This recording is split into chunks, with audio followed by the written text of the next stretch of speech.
started because I saw the sport on TV, you know, like everybody else. And I picked up a 240 and welded the diff and went out there and tried it.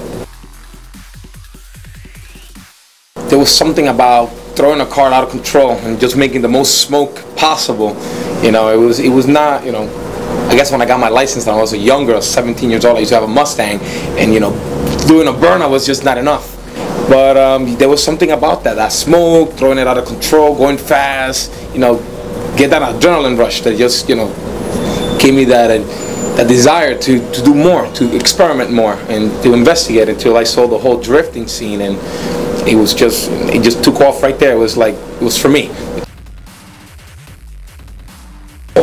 My goals will be, hopefully, that get into more of a competition setup, not just practice. You know, I practice with a lot of different guys, and it's awesome, it's fun, but I would definitely like to make it a little bit more specific.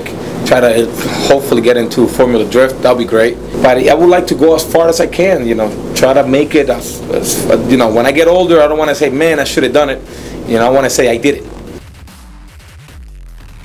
I need, again, more preparation to get where I want to be, and which we're working on it. It's hard to get out there. I think the best moment I had was the first time we went to NJMP. It was a brand new track for a lot of drivers, I want to say. But when we went to NJMP, I had the opportunity to prove the full potential of the car, and it was just great. It was one of the best days of my life, I want to say. Right, I'm driving now on a 2005 Nissan 350Z. We took the stock motor, ripped it out, put some forged pistons, rods. We did the heads. We had a lot of help from Supertech because everybody else laughed at my setup because it was a little bit out of the norm for drifting. But we did a complete motor. We talked to ACT to give us some information about some clutches that will be good for the sport. We went with a carbon fiber dry shaft. We took the original viscous differential and we just said, you know what, let's put an open one, and we welded it so get the maximum traction, I want to say. We did a D2 coilover system on it, got it tuned, got it cambered, got it balanced, aligned. We did everything we can to make the car drive well for drifting. We went ahead and turbocharged it, even though we didn't plan at the time because we went high compression. Everybody said, you know, high compression turbo, not a good mix. But we turbocharged it, left it at low boost just to get that initial torque, and went right ahead and got it dyno, and we got good numbers at low boost. And so far, the car's been held up together pretty well. We had problems with brakes at the beginning. We just took the stock brakes out and went with a 370 setup in the back with a 370 setup in the back, and then we did the Brembo front.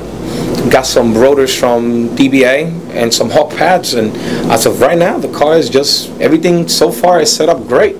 Hasn't given us any issue whatsoever. You know, we probably need a better computer system. Right now, we're just doing it on a piggyback, but that's in the works. Better computer system is in the works. If I were to give any advice, would be like, make sure you have a good job before you get into it. It just takes everything out of you. You have to be, it's a dedication. It's 100% all the time.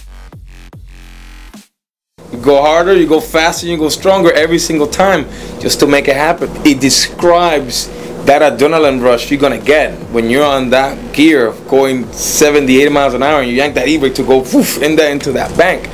You're gonna go harder, faster, stronger in order to get out.